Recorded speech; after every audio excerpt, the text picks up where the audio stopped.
Buenas tardes a todos los que están aquí presentes, nuestros amigos de YouTube.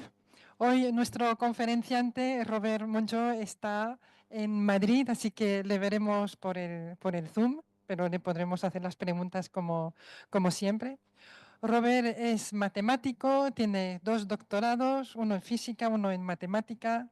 Es un especialista en cuestiones geométricas, sobre todo, relacionadas pues, con los modelos cosmológicos, la gravedad, y nos propone una conferencia titulada Gravedad coloreada y estructura del espacio-tiempo. Robert, es un placer tenerte aquí con nosotros, así que adelante, cuando quieras. Muchas gracias per la invitació. Moltes gràcies per la invitació. Podria fer la xerrada tant en català, la meva llengua materna, com en espanyol. Pot ser, vaig alternant. Empezaré por castellano y luego alguna cosa mejor lo comento más cómodamente en catalán. Esta charla es muy matemática. Entonces, tendremos que hacer un ejercicio conjunto para entender los conceptos más importantes que son clave en esta charla. Entonces, tendremos paciencia las dos partes, ¿no? La parte exponente y la parte receptora, porque no es fácil traducir o no es fácil llevar a alcanzar algunos conceptos muy matemáticos a un público, a un gran público general, ¿no? Entonces, esta charla está dividida en dos partes. Una parte introductoria, que prácticamente será la mitad de la charla, y una parte más pura, más matemática, de gravedad coloreada, que será la introducción de los conceptos que nos dan lugar a una posible nueva teoría que englobe más allá del modelo estándar, o sea, englobe el modelo estándar o gran parte de él, y hay probablemente algunas cosas que todavía necesitaríamos investigar. La primera pregunta es, vale, sí, tenemos que hablar de geometría, pero ¿qué es la geometría? ¿Qué es la geometría en el sentido de lo que a nosotros nos interesa en la física, en la gravedad, ¿no? Empezamos describiendo la geometría de Euclides, que todo el mundo conoce con sus propios elementos de punto, que es el elemento más sencillo de la geometría, un segmento, una recta, dos segmentos que intersectan, ángulos, triángulos, superficies, ángulos rectos, volúmenes, etc. Entonces, estos elementos de la geometría pretendían representar elementos del mundo. De ahí la geometría, la etimología, viene de mundo y medida. Con lo cual, geometría sería medida de lo mundano, que se parece mucho a la física. Es decir, que son dos disciplinas, la geometría y la física, intentaban hacer lo mismo.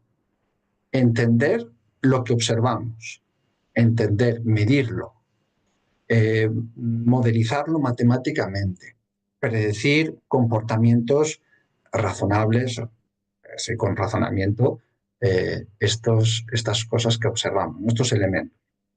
Con lo cual, siempre ha habido una intersección entre la geometría y la física, intersección que ha ido acompañando a lo largo de los siglos, aunque en los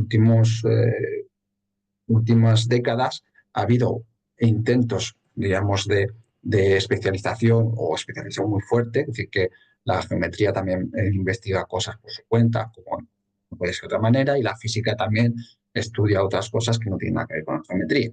Entonces, pero la intersección existe y es muy fuerte. Ya antes, el tercer siglo antes de Cristo, ya teníamos estas publicaciones de Euclides, que nos ha ido llegando en el siglo XVI, XVII, con escritos en catalán, en inglés, en español. Pero en realidad todo el aprendizaje, todo el conocimiento de geometría, de matemáticas, de física, es una mejora de lo que ya había. Es decir, que Euclides no empieza de cero, aprende de otros matemáticos, como es el caso de Pitágoras y Hipócrates de Quíos, etcétera. Entonces, siempre todo avance en matemáticas, en geometría, en física, se apoya en los conocimientos de los anteriores, ¿no? De las anteriores personas que hayan investigado, hayan estudiado en la materia. Después de Euclides, fijaos que pasamos del siglo III antes de Cristo a allá prácticamente el siglo XVIII. ¿Qué pasa entre el siglo III antes de Cristo y el siglo XVIII? Tenemos unos cuantos matemáticos destacables, por ejemplo, Euler, también Hipatía de Alejandría, que hablaba de las cónicas tan importantes en astronomía, en astrofísica, las cónicas como trayectorias de los astros, pero también en matemáticas, como trayectorias en las curvas, las esferas, estudiadas por Alhazen, y para mí Euler, matemático y físico por excelencia, con grandes aportaciones en geometría diferencial. ¿Qué gran aportación nos ha dejado?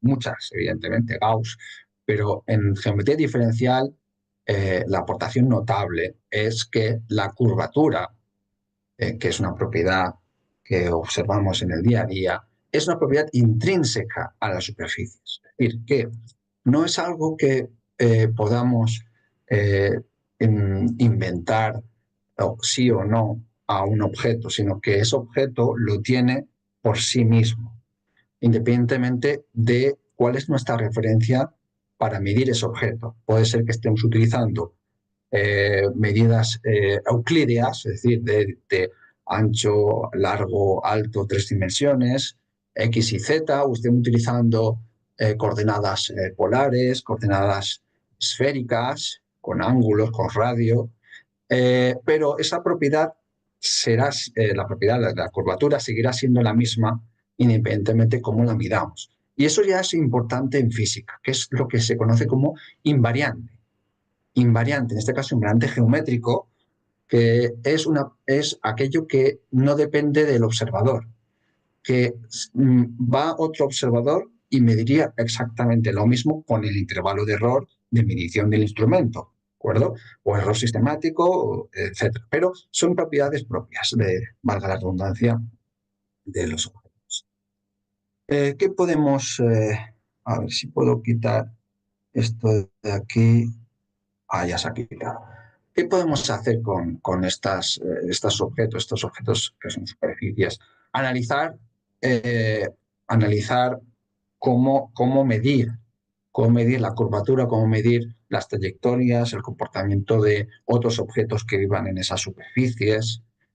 Para ello se desarrolló con Gauss también, Frenet Charret, otros matemáticos, Riemann, superficies y la definición pues de cartas, que son mapas que nos sirven para trasladar, para traducir aquello que vemos en una superficie si la superficie son 2 dimensiones, pues necesitamos varios mapas que cubran con intersecciones toda la superficie. Con un único mapa no podríamos describir una superficie esférica, por ejemplo. ¿De acuerdo? Con esos mapas podríamos decir que cada mapa representa un observador o aquello que mediría un observador con sus coordenadas, con sus parámetros, sus variables S1, S2, X, Y, que mide todo. Y luego tendríamos un concepto que es una función, un diffeomorfismo, una aplicación del mapa que traduce lo que medimos a lo que vemos en esa superficie.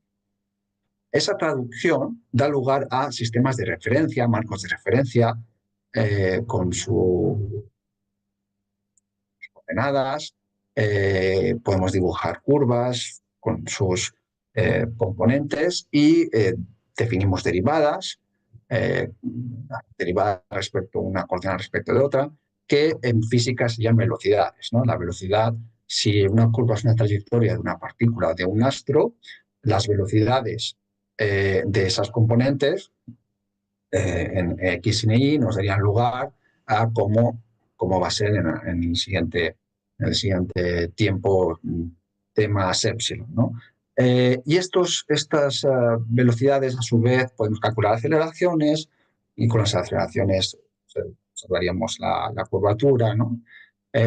Nos sirve para medir ese comportamiento de la superficie. Básicamente, multiplicando esas derivadas, esas velocidades, obtendríamos lo que se conoce como métrica, que es el fundamento, es el eje central de la geometría diferencial para entender cómo son los objetos, cómo son las superficies que queremos modelizar en astrofísica, en cosmología, en relatividad general, etc. La métrica en 2 dimensiones de superficie se llama primera forma fundamental, como le llaman, pero en física luego generalizamos el concepto a métrica en cualquier espacio, ¿no? No necesariamente espacio de 2 dimensiones o 3 o 4, las dimensiones que sean. Bien, quería poner aquí un acento en este símbolo, E sub mu, que lo podemos entender como la raíz de la métrica. Es decir, que la métrica, que es una manera de entender cómo se distribuyen las coordenadas para generar volúmenes, generar distancias, esa métrica, que es al final una matriz, tiene una raíz, que es, necesitamos los objetos multiplicados para obtener esa métrica. Será un elemento fundamental porque simula más o menos lo que estaría midiendo un observador. Diríamos que el observador, con sus propias coordenadas al cuadrado, nos daría la métrica, diciéndolo rápido y pronto.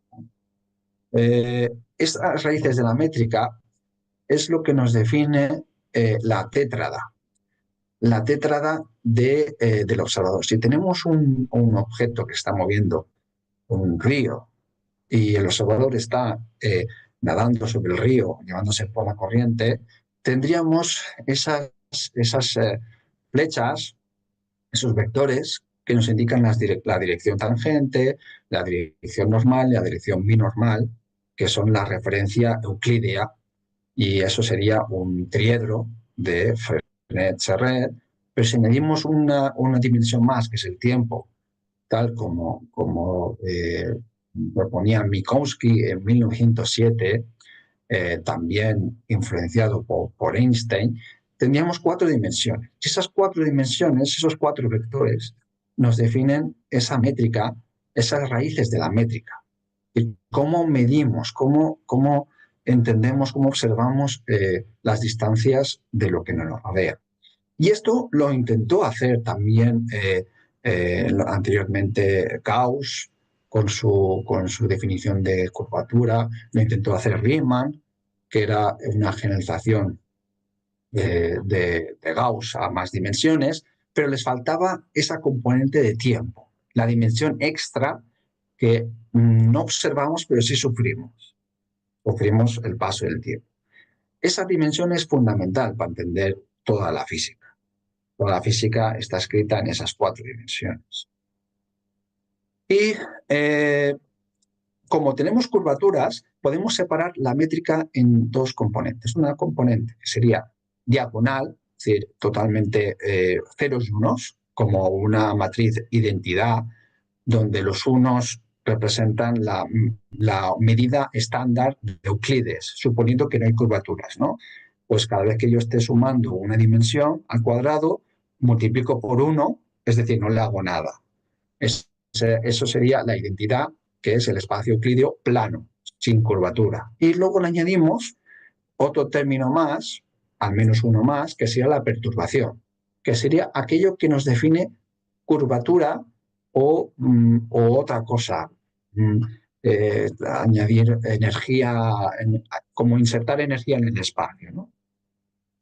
Esto sería la ecuación fundamental de todo lo que nos rodea, aunque ahora mismo no lo sabemos. y lo veremos a continuación en la charla, simplemente descomponiendo la métrica en estas partes, tendríamos resuelto prácticamente todo. Pues bien, tenemos que ver por qué queremos geometrizar la física. Geometrizar la física es describir todo lo que observamos, pero desde un punto de vista básico de estas superficies o hipersuperficies de mayores dimensiones, con esas coordenadas espaciales y temporales, cómo podríamos entender las trayectorias de cualquier objeto, la dinámica, al fin y al cabo, la mecánica, y al final la mecánica sería cómo funciona en los objetos que nos rodean.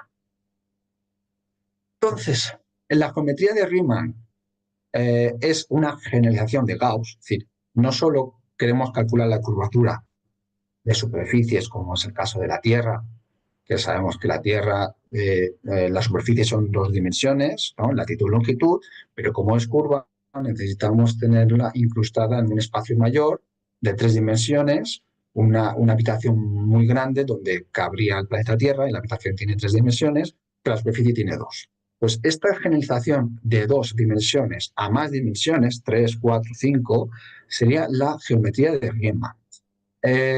Riemann trabajaba como Euclides con la matriz de identidad como origen, 1, 1, 1. Pero no sabía, hasta que no llegó Einstein y Minkowski, que necesitaba incorporar el tiempo como una dimensión adicional con signo cambiar. Es decir, si aquí definimos la métrica como el producto de los observadores, que aquí están representados con delta, el producto de esas bases de referencia que son los propios observadores que se están moviendo o midiendo lo que se mueve, tendríamos que necesitamos cambiar un signo en el tiempo, porque o bien avanzamos nosotros o todo avanza respecto a nosotros en ese tiempo. Es decir, tenemos un cambio, es como el viento, ¿no? O si me quedo quieto, el viento viene a mí. Y si yo me muevo hacia el viento, pues la velocidad que estoy haciendo es de sentido contrario a la que hace el viento. ¿De Entonces, ese cambio de signo es la diferencia entre espacio y tiempo. Podríamos elegir que esa matriz diagonal sean 3 unos para el espacio y un menos 1 para el tiempo, o al contrario, 3 menos 1 para el espacio y un más 1 para el tiempo. El segundo parecía más natural desde el punto de vista, bueno, tengo el espacio que es positivo y el tiempo que es lo extraño, que es lo imaginario, que la raíz de menos 1 es imaginaria, pues sería el segundo. Pues bien, para hacer las matemáticas un poquito más sencillas y quitar los imaginarios de las raíces, como el tiempo va más rápido que el espacio, por eso es la velocidad de la luz, ¿no? Preferimos utilizar que el tiempo sea más 1 y lo demás sea menos 1. De esa manera, cuando hacemos el cuadrado siempre será positivo y no tendré una raíz negativa en general. Simplemente por facilitar los cálculos. Pero al final son equivalentes, ¿de acuerdo? La métrica del espacio y tiempo es equivalente si uso negativo para el espacio o positivo para el espacio. Y esta sería la parte de Lorentz, que generalizó Riemann, incluyendo lo que Minkowski, que era profesor de Einstein, entendió como una geometrización del espacio-tiempo, un añadir una dimensión más, no solo simplemente transformaciones de Lorentz aplicadas a la mecánica celeste. Y aquí, gracias al trabajo de Lorentz, trabajo de Einstein, de Minkowski, de Hilbert, se desarrolló, y sobre todo de Einstein, evidentemente, se desarrolló la relatividad general y todos los principios de geometría diferencial, de lagrangianos, de cómo se derivan el movimiento de los objetos. Y esa relatividad general sería la gran la gran revolución de la geometría en física. Es decir, a partir de la relatividad general, la geometría retoma el protagonismo como un actor clave en física. Es decir, hasta entonces había matemáticos que trabajaban en física de forma más discreta, ¿no? Decíamos que Gauss y Riemann, aunque son matemáticos, tenían intenciones físicas y querían describir lo que observaban, que eran realidades físicas, pero se veía como algo separado, ¿no? Como una disciplina que está en un lado y yo como físico estoy en otro lado. Pero a partir de aquí, de la relatividad general, ya se abrieron los ojos para tener más atención a los geómetras, a los matemáticos que se dedican a geometría diferencial.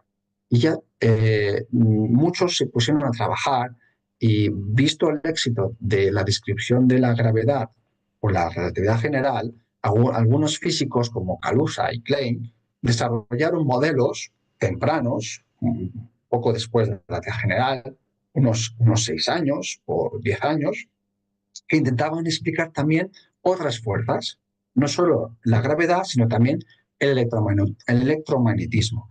Y habíamos aquí este ingrediente, que sería la métrica, que incluya la gravedad y el electromagnetismo, tendría la métrica normal y corriente, que podría ser la gravedad o podría ser la de Euclides, la plana, y un término adicional, que sería este de aquí, con dos A's y una phi al cuadrado, una letra griega al cuadrado.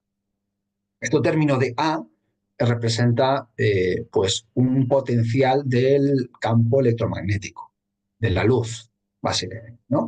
Entonces, perturbando la métrica con la luz, con campos de luz, se logró obtener ecuaciones muy similares, prácticamente idénticas al electromagnetismo, a las ecuaciones de Maxwell. Simplemente tuvo que añadir una dimensión más y alguna condición que relacionaban estos dos campos.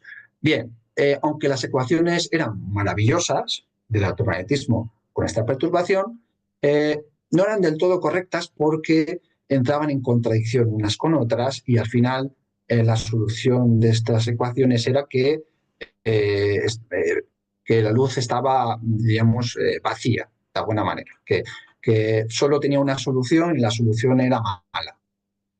Pero era un esfuerzo matemático muy bello y muy prometedor. Es decir, que podemos describir fenómenos, no solo la gravedad con la relatividad general geométrica, sino también otros fenómenos como el electromagnetismo podrían estar descritos por métricas. Y a partir de ahí se generaron teorías como gravedad de bucles, teoría de cuerdas, la teoría de cuerdas que intenta añadir más dimensiones para explicar otras fuerzas aparte de la gravedad, y ha sido un esfuerzo brutal en las últimas décadas, maravillosas desde el punto de vista geométrico, que no han tenido resultados esperados en el campo de experimentación.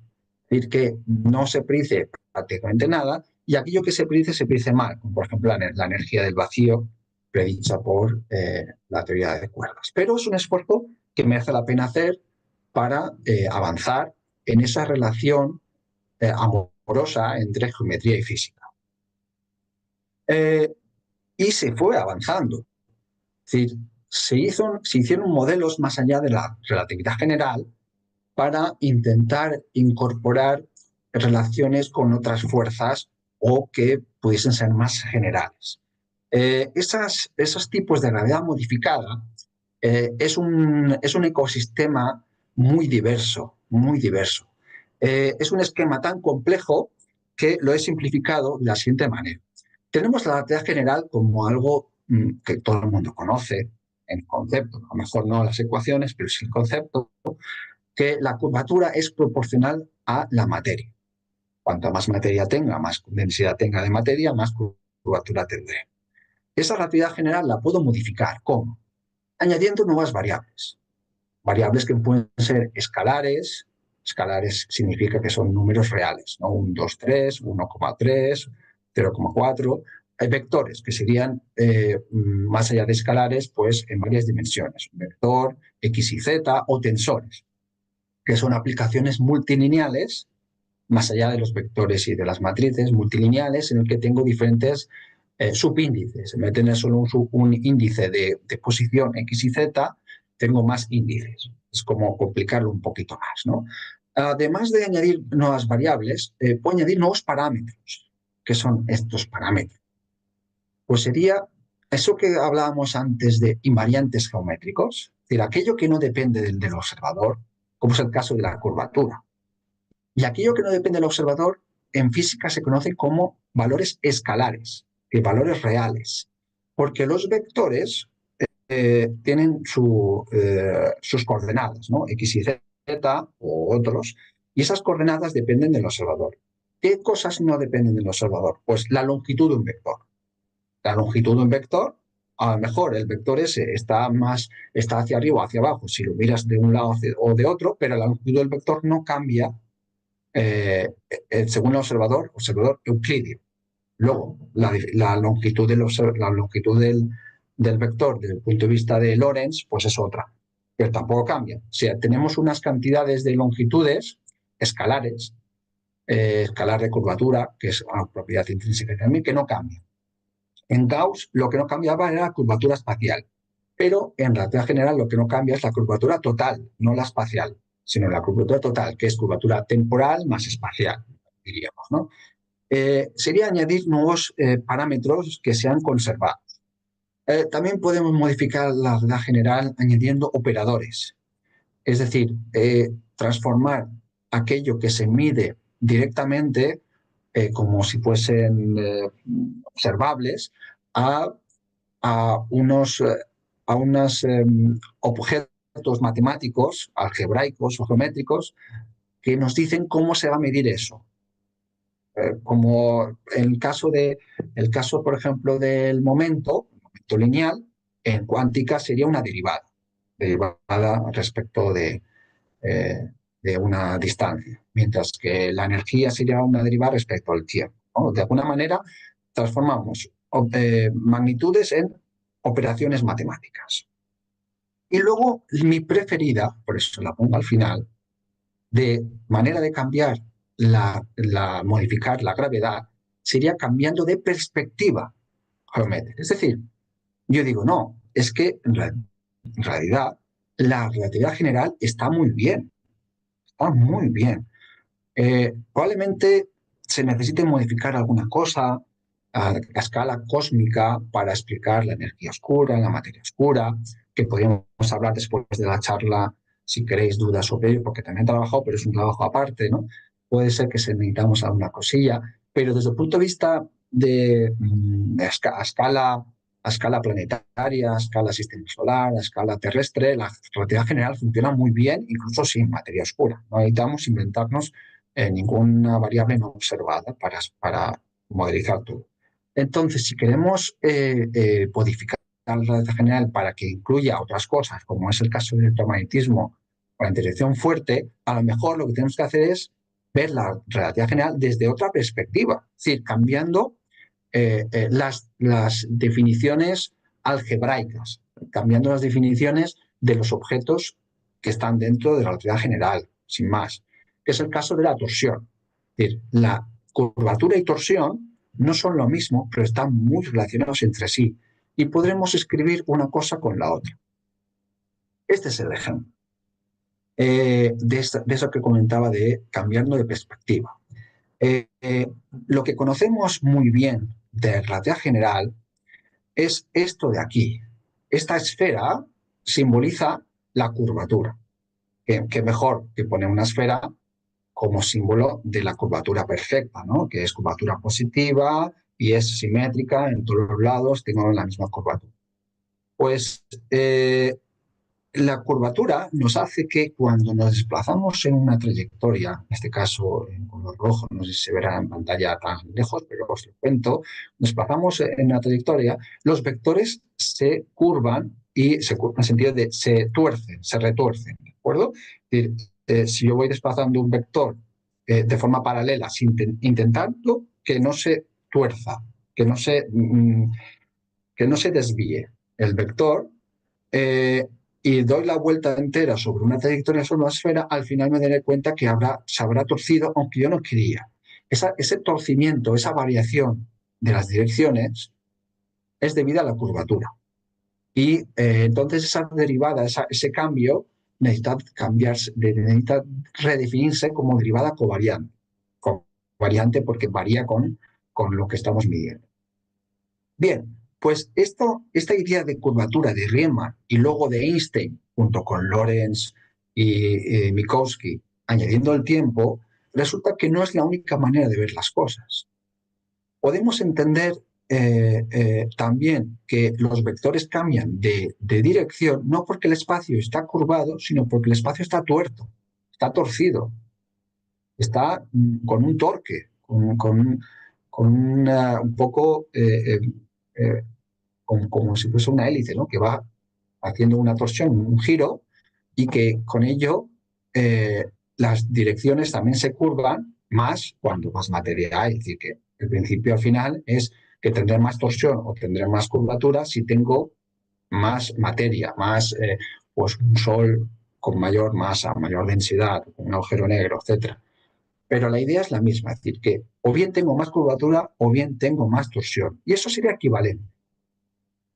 Puedo escribir la relatividad general en vez de con la idea de pseudo-Riemann, de métricas con curvatura, sino con métricas que tengan torsión, que se llama teleparalela. Ese nombre se lo inventó Einstein. Bueno, no sé si algún matemático previo a él, pero es porque se llama teleparalela porque intentamos transportar paralelamente los vectores. Pero me refiero que la idea de llamarle gravedad teleparalela, aquella que era equivalente a la gravedad general, se hizo, al menos se popularizó por los trabajos de Einstein, cuando intentaba generalizar más la relatividad general. Luego hay otra, también simétrica paralela, que utiliza también lo que se llama non-metricity, que es como que el espacio se expande o se contrae y también cambian las direcciones relativamente a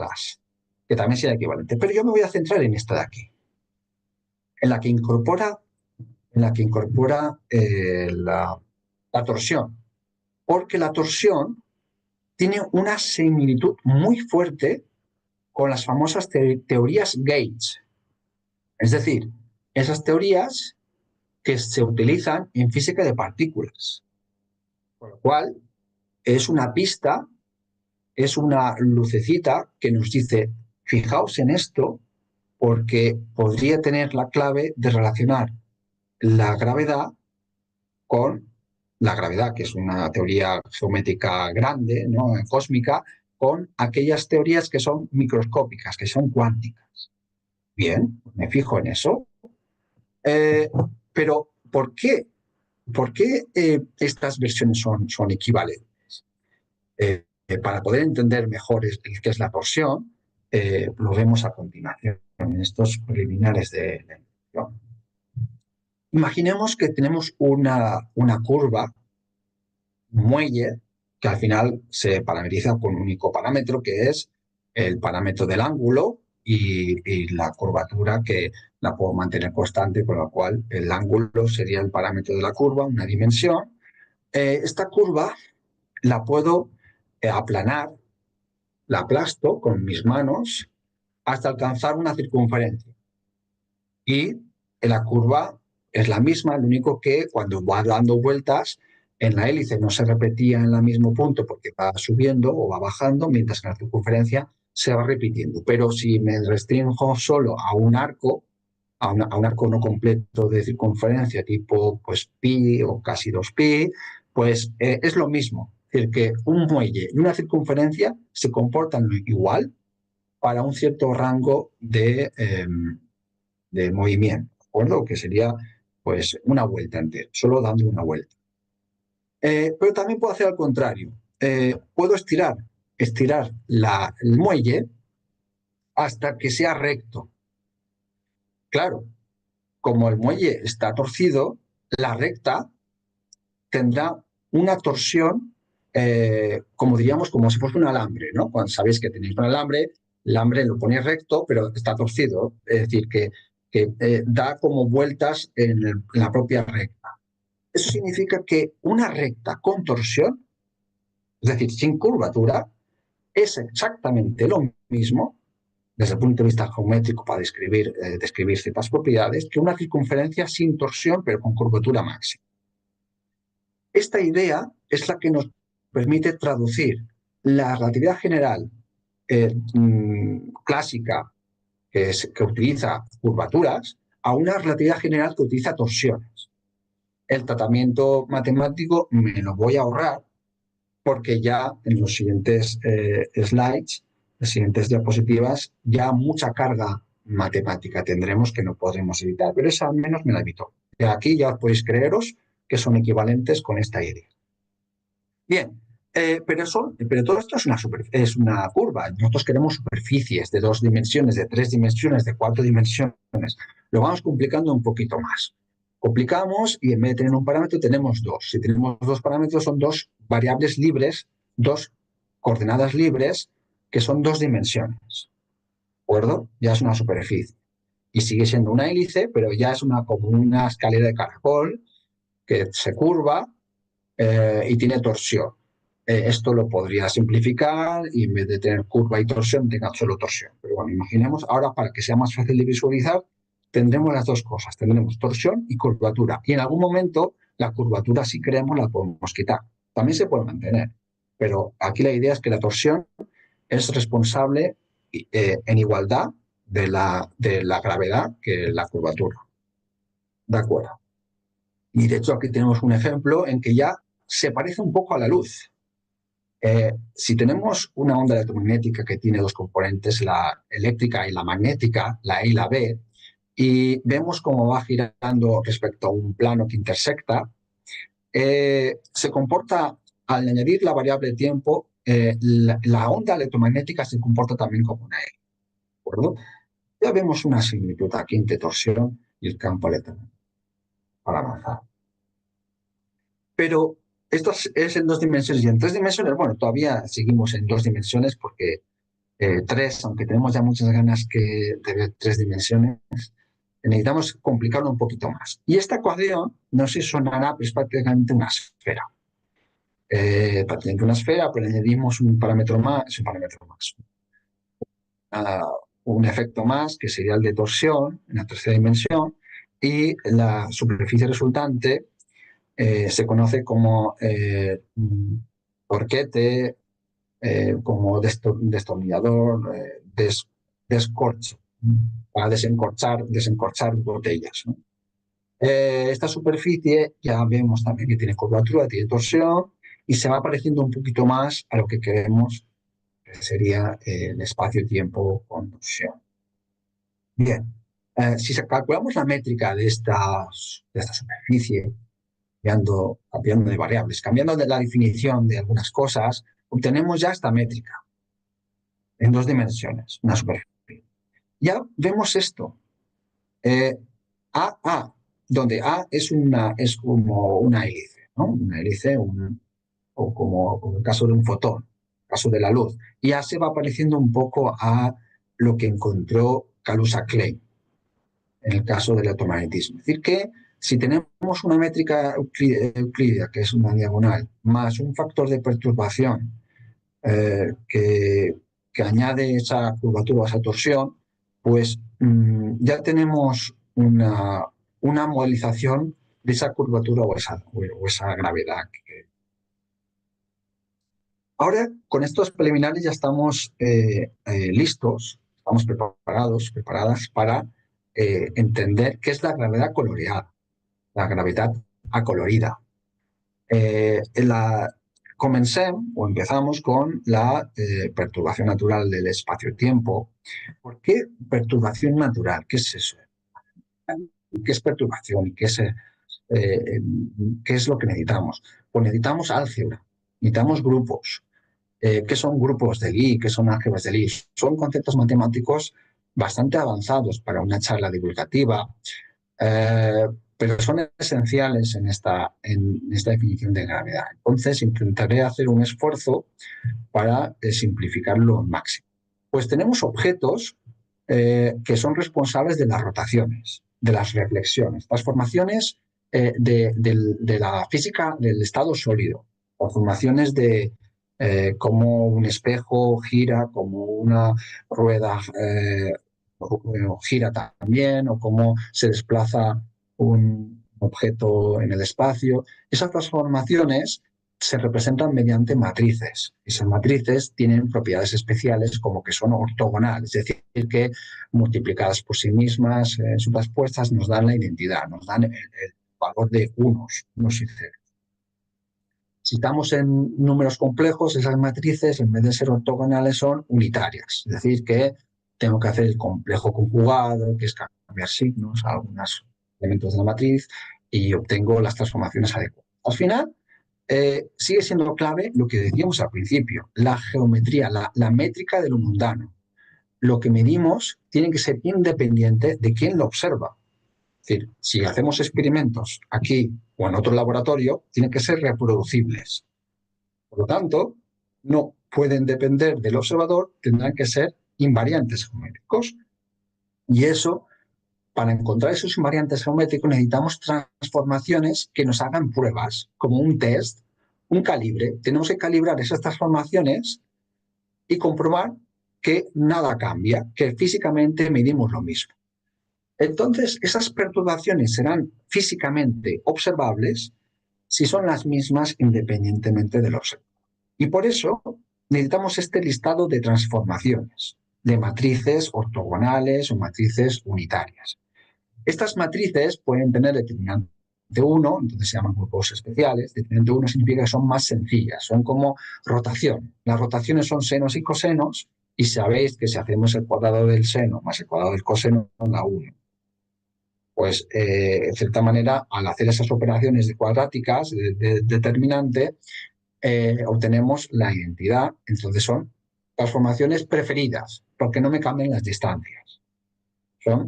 Me provocan que haya invariantes geométricos, que hayan medidas que pueda reproducir. Luego tenemos el caso de Minkowski, del espacio donde vivimos. En realidad no vivimos en espacio Euclides, como ya sabéis. Vivimos en un espacio en el que el tiempo es una variable que lo domina todo, y entonces la métrica, en vez de ser la de unos y ceros, necesitamos añadir signo menos en algún lado, o bien en el espacio o bien en el tiempo. Bien. Pues sigue siendo las mismas transformaciones, pero contadas de una manera un poquito más complicada. Estos grupos de transformaciones, como hay infinitas, necesitamos reducirlas en un número pequeñito de representantes, igual como cuando votamos al Congreso. Somos 40 o 50 millones de personas en un país. Necesitamos que haya representantes que de alguna manera nos reproduzcan las necesidades de las otras transformaciones. Lo ideal, ¿no? La cosa es que se cumpla.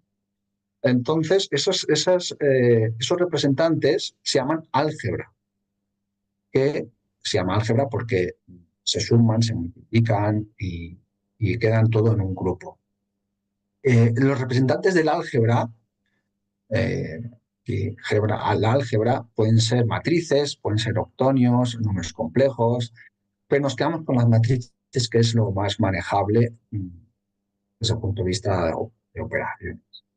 Esas matrices me definen esas derivadas sobre la curvatura sobre la torsión y unos coeficientes que son como ángulos. Es decir, que yo voy cambiando direcciones con esas matrices, voy haciendo transformaciones. Imagina que hacemos muchas transformaciones y tenemos que representarlo mediante unos coeficientes, unos ángulos, unas direcciones. Las direcciones son las matrices, etc. Bien. En resumen, tendremos unas derivadas que se representan con esta letra, la letra delta o la letra delta extraña, que nos resumirán estos fenómenos de transformación. Y ahora ya podemos perturbar el espacio-tiempo. Una vez tenemos esas transformaciones del álgebra de Lie, transformaciones ortogonales, unitarias, tomamos partículas. No sé si sabéis que las partículas, desde el punto de vista de teoría de campos, teoría de ondulatoria, etcétera, se comportan como ondas, campos ondulatorios en el que tenemos esos senos y cosenos que desde el punto de vista de la teoría de Euler se representan con exponencial imaginario. Nos da igual, pero imaginad que esta fórmula representa los senos y los cosenos de los campos de las partículas, los electrones, los quarks, los protones. Y tenemos aquí la m, que es el momento lineal, y la x, que es las coordenadas espaciales. Pues le aplicamos esa transformación, que es añadir esta A, que se parece a la luz electromagnética, que además puede tener torsión si es no conmutativo, etcétera, está en el grupo de Lie, de equivalente a las rotaciones en números complejos, de el 1,3. El 1,3 significaba que era un signo negativo y 3 positivos para el espacio.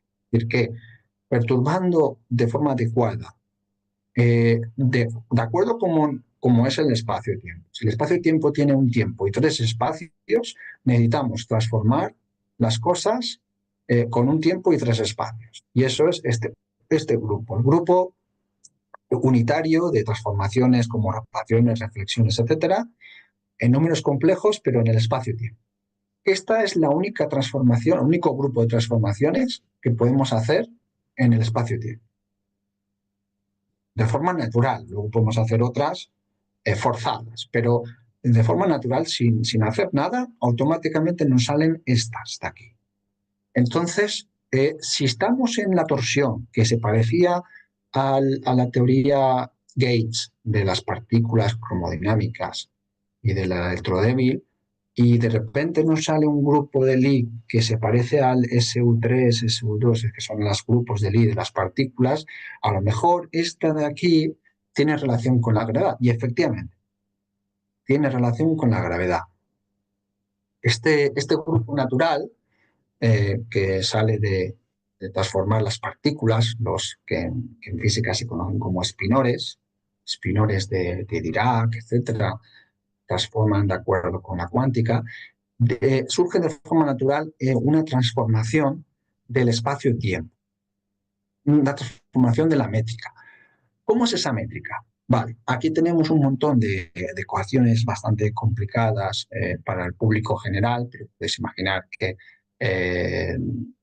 simplemente es añadir unas rotaciones, unas reflexiones a lo que se miden en las partículas, y cuando hacemos eso, la métrica, que era aquello que ven los observadores, se transforma de la siguiente manera. Hacemos las multiplicaciones que hagan falta y finalmente obtenemos lo siguiente. La métrica es la letra G, en que está multiplicada por los observadores de alguna manera, las raíces de la métrica, y observamos estos términos de aquí, que tiene Q, que es la carga eléctrica, M es la masa, A es el campo electromagnético, el campo de la cromodinámica cuántica, o incluso lo transforma de otra manera, y tiene la misma forma. La métrica que sale se parece mucho a la estructura de Kerr, que es la que se utiliza en agujeros negros, para describir agujeros negros. Y también se parece mucho a la de Kaluza-Klein, que utilizaba para intentar unificar el magnetismo con la gravedad, pero con 5 dimensiones en su caso, y en el nuestro estamos en 4 dimensiones. 4 dimensiones curvas, que luego si queremos podemos verlas de otra manera. Pero de momento son 4 dimensiones curvas, que las modificamos con transformaciones de rotaciones, de relaciones, etcétera, en números complejos, y obtenemos términos que son conocidos pero un poco más generales.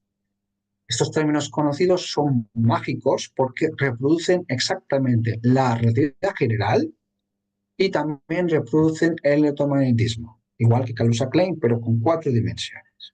Aquí ya tendríamos una posible unificación entre gravedad y electromagnetismo, solo con perturbar las partículas de acuerdo con esas transformaciones unitarias de números complejos.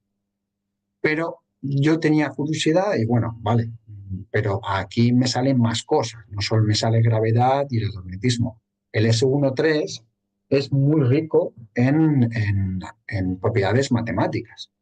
Entonces, quise analizar qué hay ahí detrás de esa estructura matemática que podamos entender los mortales, ¿no? ¿Cómo es ese espacio-tiempo? ¿Qué tiene color? ¿Qué forma tiene el espacio-tiempo? Pues la respuesta, después de unas operaciones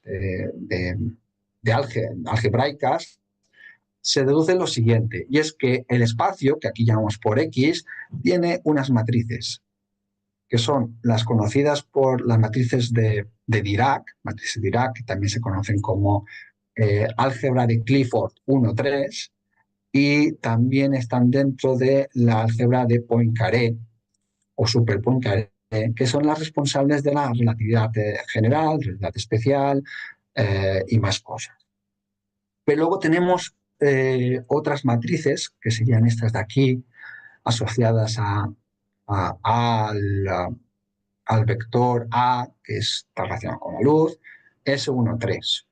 Estas matrices tienen mucha información. El espacio-tiempo, en esta teoría, no solo son esas 4 dimensiones que conocemos como si fuesen rectas, ¿no? Ancho, largo y alto, sino que esas dimensiones tienen como, de alguna manera, enrollado una información muy importante. Es la siguiente. El color. El espacio tiene color. ¿Qué color tiene? Pues exactamente el mismo que tienen los quarks. Rojo, verde y azul. En realidad ese color no es el color de la luz, la carga de color es una propiedad cuántica que nos describe cómo se comportan las partículas virtuales en ese intercambio de momento y energía. Sobre todo intercambio de momento para describir la mecánica, la dinámica de las cosas que están en el espacio. Estos colores, que son combinaciones de rojo más antiazul, azul, antirrojo, etcétera, se representan mediante matrices. Son las matrices de Hellman, que son de cromodinámica cuántica. Bien, desde el punto de vista del espacio-tiempo, todos estos comportamientos que se conocen en física como diagramas de Feynman, de cómo se ven los quarks en base a los gluones, etcétera, también están en el espacio-tiempo. Exactamente igual. Y aquí lo tenemos. Este de aquí sería cromodinámica cuántica y este sería el espacio-tiempo. Y vemos que la primera fila, la primera columna son ceros, que es el tiempo. El espacio estaría aquí dentro, en estos bloques de aquí. Con lo cual, estas 8 matrices son exactamente la cromodinámica cuántica. Y luego otras que tenemos por aquí serían la interacción débil. Y además, la gravedad salía automáticamente de la propia métrica que perturbábamos al principio. Con lo cual, el espacio tiene la misma estructura que el modelo estándar, que es tal como se esperaría. Y podemos desprender el electromagnetismo de la energía. ¿Qué estructura es esta? Pues teníamos la doble copia de la AA, como dos fotones. Un fotón tiene spin 1, otro fotón tiene spin 1. Si juntamos 2 fotones, tengo spin 2, se comportaría como un gravitón. El gravitón tiene como doble giro viene de aquí la estructura de dar 2 fotones. Y esto es una ilustración artística que simboliza más o menos un gravitón. Digamos, esa estructura de doble hélice dada por la doble copia de perturbar, que fijaos que es lo que teníamos al principio de la charla. Podríamos haber terminado la charla al principio, en que una métrica es igual a no tener nada, la métrica plana de Minkowski o de Euclides, más una perturbación que son un producto de dos cosas. Esas dos cosas pues, pueden ser fotones, pueden ser gravitones, pueden ser gluones, otro tipo de bosones, puede ser cualquier cosa. Y se describe, al final la mecánica se describe. Un ejemplo de torsión lo tenemos también en la onda gravitatoria. Fijaos cómo se retuerce estos anillos que representan más o menos una onda en el espacio-tiempo, ¿no? Con tres dimensiones, dos dimensiones, simplificada aquí, dos dimensiones. Esa torsión se parece al sacacorchos que decíamos antes, hablando de las distancias entre estos en dos dimensiones, estos en tres o cuatro si tenemos el tiempo. Y vemos que sí, que todo lo que habíamos desarrollado al principio de herramientas geométricas para explicar el espacio-tiempo es útil. Y no solo es útil, sino que es equivalente. Podemos trazar equivalencias, no voy a hacer la demostración simplemente, entre la relatividad general descrita mediante torsiones y aquello que se utiliza en física cuántica de partículas, gluones, leptones, quarks, etcétera, son equivalentes. No solo eso, también son equivalentes las ecuaciones de Maxwell y las ecuaciones de Einstein.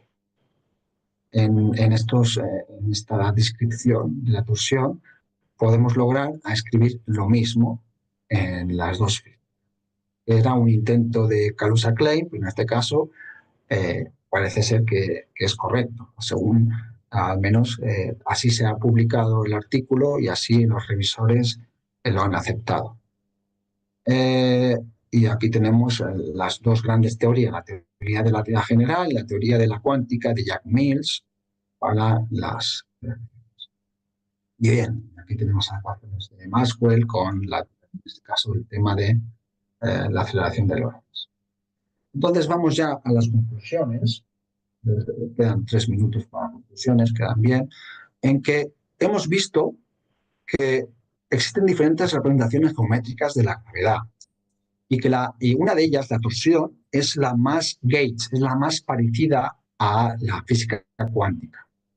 Con lo cual nos quedamos con esa, tal cual, de forma natural. También de forma natural, si tenemos el espacio-tiempo con un tiempo y 3 espacios, las transformaciones complejas. ¿Por qué complejas? Porque al final las partículas son vectores complejos, tienen su parte real y su parte imaginaria. La parte real se corresponde más o menos con una velocidad, la parte imaginaria con un spin, con una rotación intrínseca. Entonces, si trabajamos sobre partículas, necesitamos que las transformaciones sean complejas. Y esas matrices de rotaciones, traslaciones y reflexiones son las transformaciones unitarias, 1-3. Esas son las naturales de estas transformaciones. Con solo esta transformación no necesitamos ni teoría de cuerdas, necesitamos teoría SU5 ni SU10, esas teorías macro dimensionales, supersimétricas, que tienen muchas partículas que luego no existen, etc., no se necesitan. Solo con las transformaciones naturales del espacio-tiempo ya se resuelve.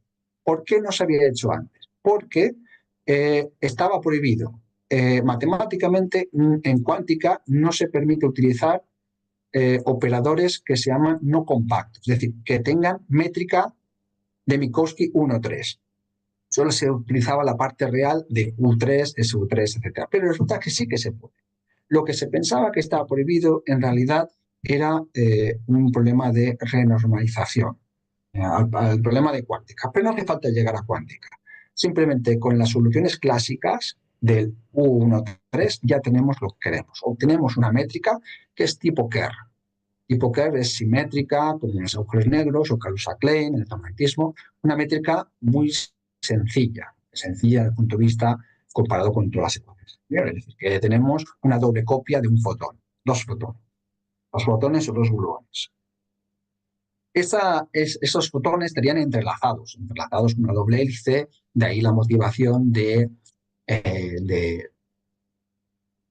principio de la tabla, ¿no? De esa imagen de pues un ADN que representa el espacio-tiempo, un ADN que tiene codificado todas las interacciones de las partículas, al menos de la primera familia. En realidad no está todo resuelto porque hay 3 familias de partículas y aquí en realidad solo se ha tratado la principal, ¿de acuerdo? Pero de alguna manera está codificado la física aquí. Obtenemos la carga de color de forma natural, obtenemos la cromodinámica, la descripción del electromagnetismo, también un poco la desintegración, aunque todo.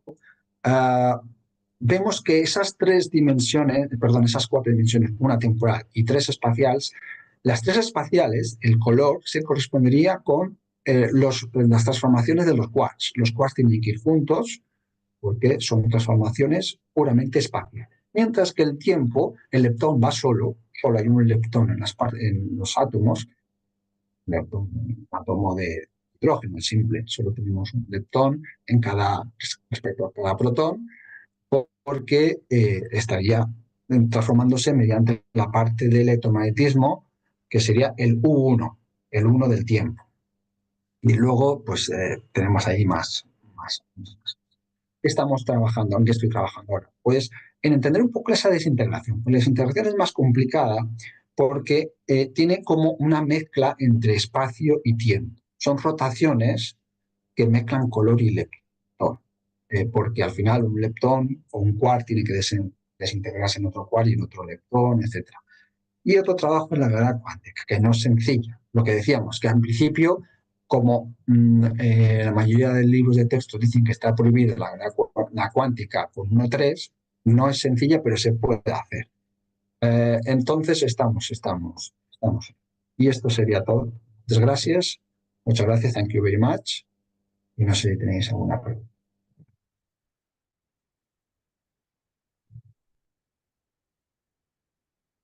Muchísimas gracias, muchas gracias. Bueno, no sé si podemos hacer preguntas, el tema es bastante denso. Sí. Y bueno, a ver si alguien se anima aquí en la sala. En el chat todavía no veo preguntas. A ver si alguien se anima. Venga. Sí, mientras se piensan las preguntas, comentaba efectivamente que el tema es muy complicado de trasladar del público general porque es muy matemático. Diríamos que en otros casos, cuando trabajamos en cosmología, en astrofísica, pues tenemos imágenes de galaxias, imágenes de clústeres de galaxias, del clúster de coma, etcétera, movimientos. Pero en este caso, como son partículas, es gravedad aplicada a partículas de cierta manera, es más difícil tener imágenes que trabajamos con ecuaciones, más que no estamos en el CERN todavía. Bueno, mientras llega alguna pregunta, a ver, a mí se me ocurre preguntarte, ¿por qué hacer estos intentos? O sea, ¿es necesario realmente unificar la gravedad con las otras, con la cuántica, etcétera? Es necesaria para entender la gravedad cuántica en el sentido de qué pasa con los agujeros negros. ¿Qué pasa cuando se desintegran los qué pasa en el Big Bang inicial? Es decir, si queremos entender cómo surge el Big Bang solo puede existir con gravedad cuántica, porque es un punto, es una singularidad tan densa que tendremos todas las fuerzas juntas. Tendremos gravedad seguro, tendremos ahí eh, pues repulsiones entre los diferentes cargas de color virtuales que salgan en el propio Big Bang y evidentemente los quarks no se forman en el Big Bang, se forman después. Con lo cual, entender cómo se forma el Big Bang, además cómo funcionan los agujeros negros, es imprescindible tener gravedad cuántica.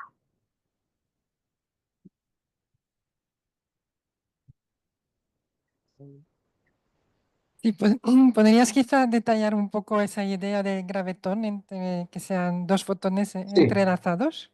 Es muy bonita la sí, perfecto. imagen, ¿no? Sí, son las pocas imágenes que he podido poner. una imagen artística hecha con ordenador.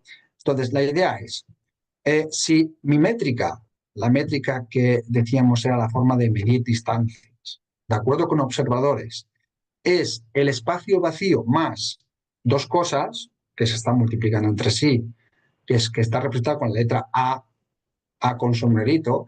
Esa A con sombrerito en cuántica es lo que se llama potencial gauge o vector, el vector eléctrico, el vector del gluón, es decir, son bosones, son partículas que son responsables de las interacciones electromagnéticas, interacción nuclear fuerte, interacción débil.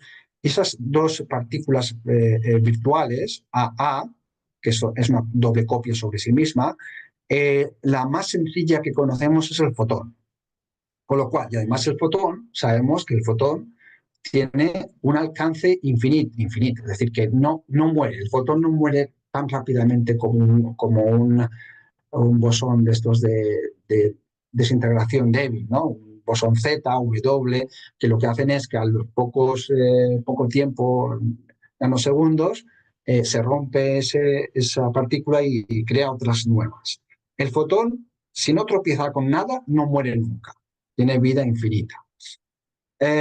Tiene alcance máximo. Y ese alcance máximo nos recuerda la gravedad. De hecho, todo el mundo recuerda que la ley de Coulomb y la ley de Newton son muy parecidas. Cambia un signo y cambia la carga por la masa. Esa famosa ecuación de Coulomb, ecuación de Newton, son herencia de estas ideas, de tener interacciones de gran alcance. Y la única diferencia que hay la diferencia más importante entre la gravedad y el electromagnetismo es que el electromagnetismo tiene una rotación simple, que llamamos spin 1, mientras que la gravedad tiene spin 2. Y en este caso es consistente, es decir, que el gravitón sería como una partícula formada por algo parecido a dos fotones que se acoplan de una manera para que el spin final sea igual a 2, porque si tenemos dos partículas de spin 1, podría ser 0 también, uno con spin 1 y otro con spin menos 1. Pero no, acoplan de la manera que reproduzca la gravedad. Bien. En el chat hay más que una pregunta, un comentario de Jaume Codina que te pregunta por algun bon llibre de divulgació del tema. Molt bona pregunta.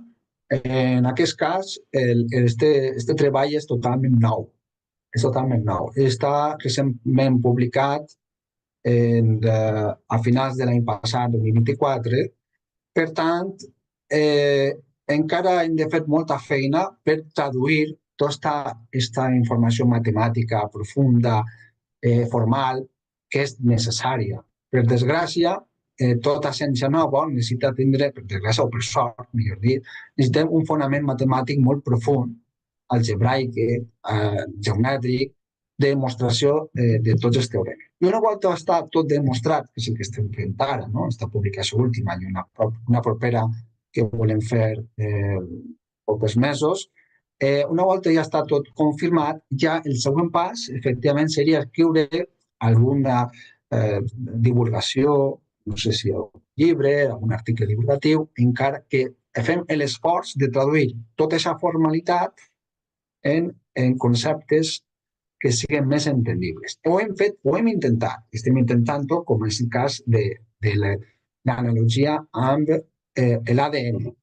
És a dir, per a que la gent pugui entendre com és esta mètrica, l'article de divulgació que vam fer, que ens van entrevistar per alguns periòdics, fins i tot internacionals, en Estats Units també ens han entrevistat, era aquesta analogia entre el gravitó i l'ADN, per a codificar aquesta informació de la física fonamental i els dos fotons que estan entrellaçats.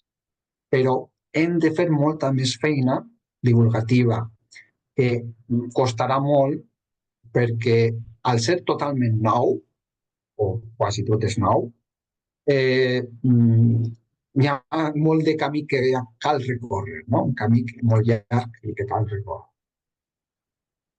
Tenim una pregunta aquí en la sala. Vale, gracias.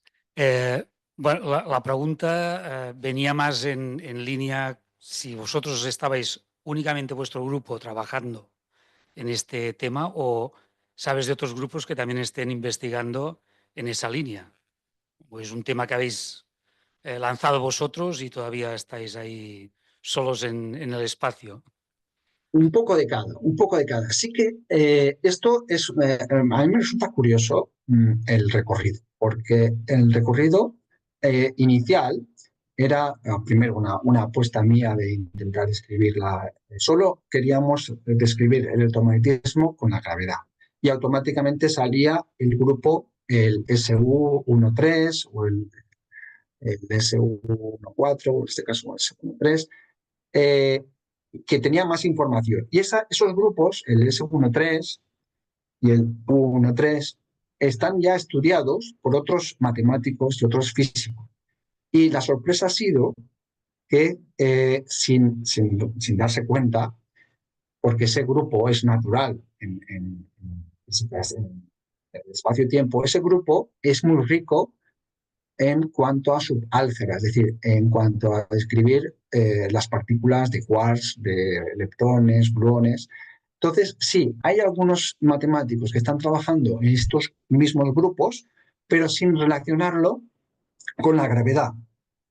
Y, por otro lado, en la gravedad se trabaja con la teoría de cuerdas y la teoría de bucles. La gravedad de bucles.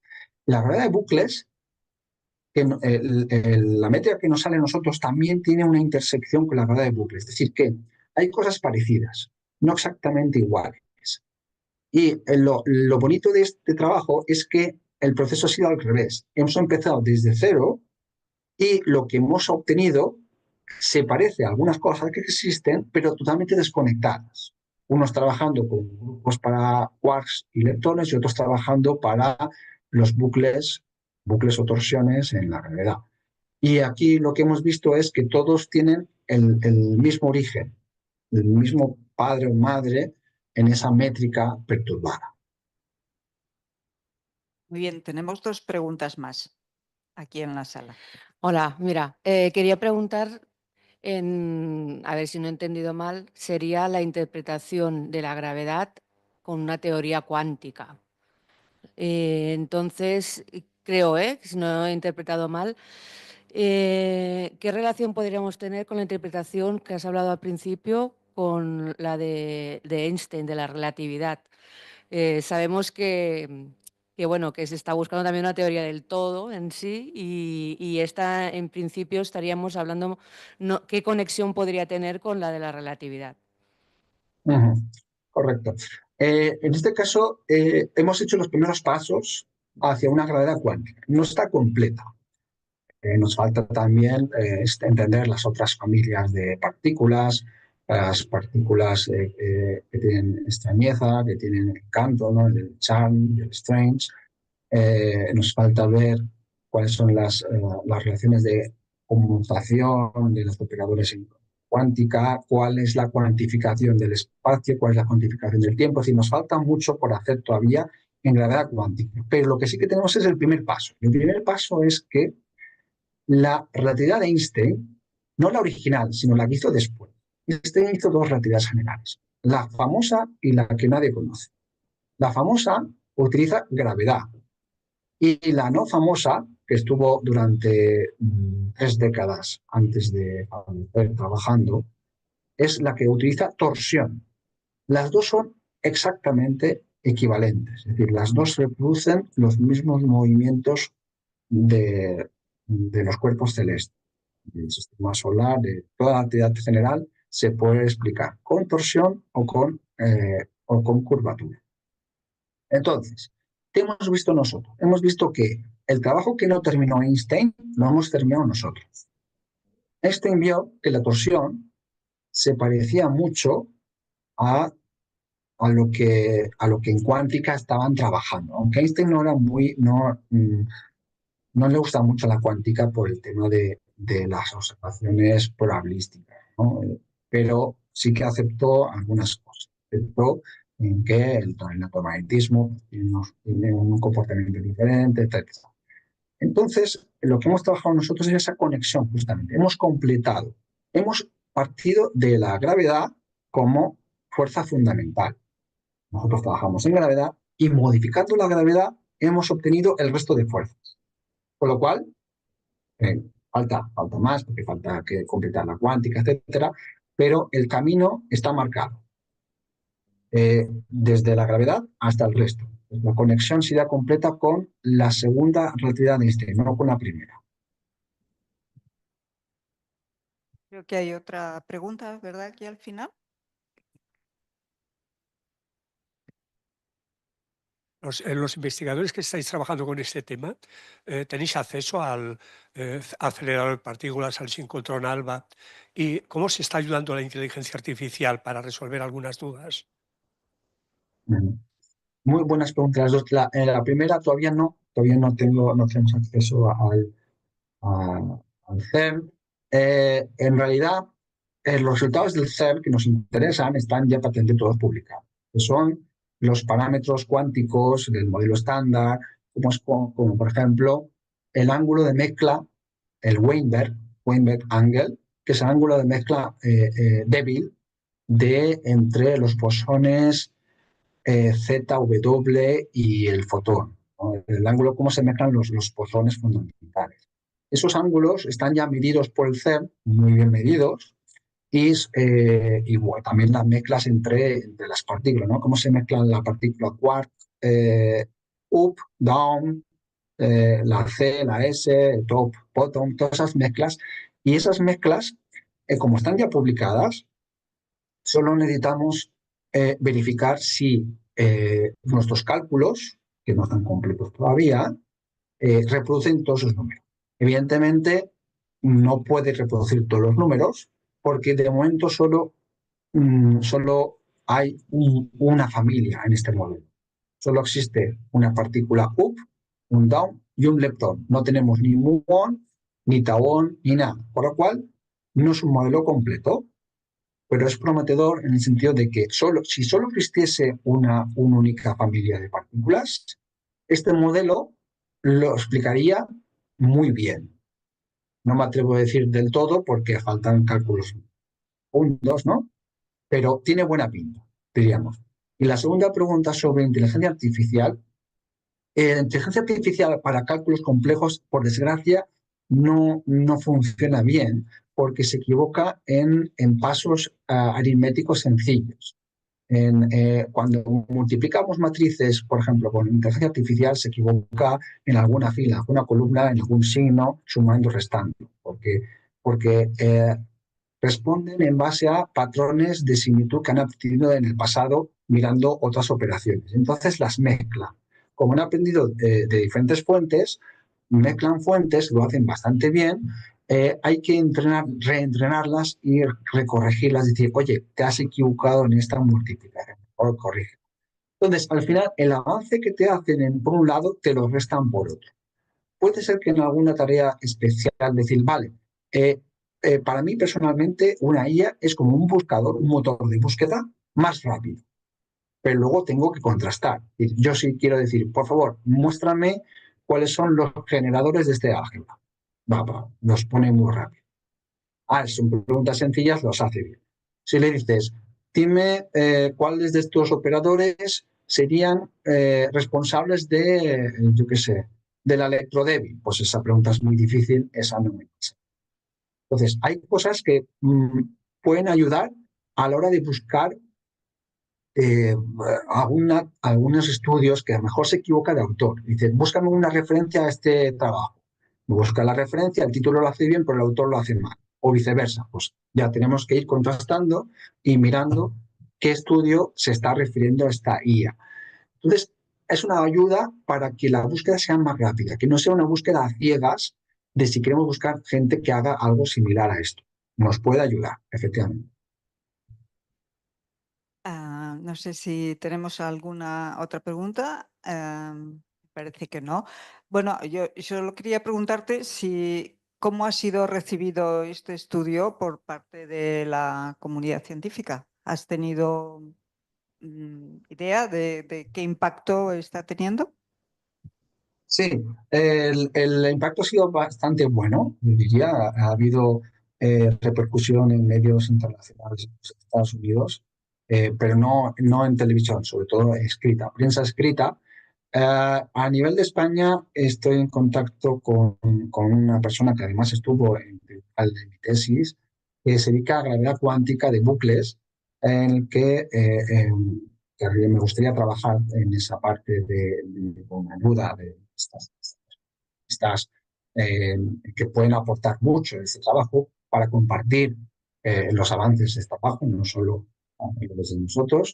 Y luego también contactos en alguna universidad americana en que les ha gustado. También algún comentario de escepticismo, como es normal, de esta teoría no es completa, le falta terminar la parte cuántica, desigualdades de Bell. Es normal. Digamos que la parte buena es que hay mucho trabajo hecho y los puntos débiles es que necesitamos trabajar mucho más. ¿Hay otra pregunta?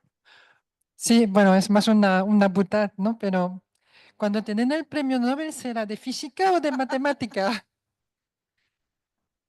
De matemáticas no hay premio Nobel. Está la medalla de Fields, que sería equivalente, pero independientemente de los méritos del trabajo, a quien se lo den, por las contribuciones que puede haber aquí, por desgracia, suele ser muy tarde. Suele ser cuando una persona ya busca tranquilidad. Yo recuerdo alguna entrevista al profesor Higgs, que postuló la partícula de Higgs, el bosón de Higgs, junto con otros, que cuando le dieron el Nobel es que ya lo dan por edad, más o menos, ¿no? El hombre ya se había retirado y dice, ostras, estos tenían que haberme dado más pronto cuando yo tenía energía y podía más o menos torear a los periodistas y llevarlo bien. Una persona que ya está jubilada, que quiere tranquilidad, quiere estar con su familia, con sus nietos, a lo mejor no es el mejor momento de darle el premio Nobel. Lo digo aquí como una sugerencia, ¿no? Pero por desgracia es lo que suele pasar. Muy bien. Bueno, muchas gracias. Muchas gracias sobre todo por el gran esfuerzo de explicar estas cosas tan complejas. Muy También al complicado. público por el esfuerzo que ha hecho por intentar entenderlas.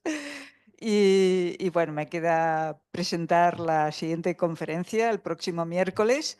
Serà a càrrec d'Àngel Massaller i hablarà ell, que hi ha algú, missatges que hem enviat a l'univers per comunicar-nos, si és que algú els troba. O sigui que será mucho más suave el contenido.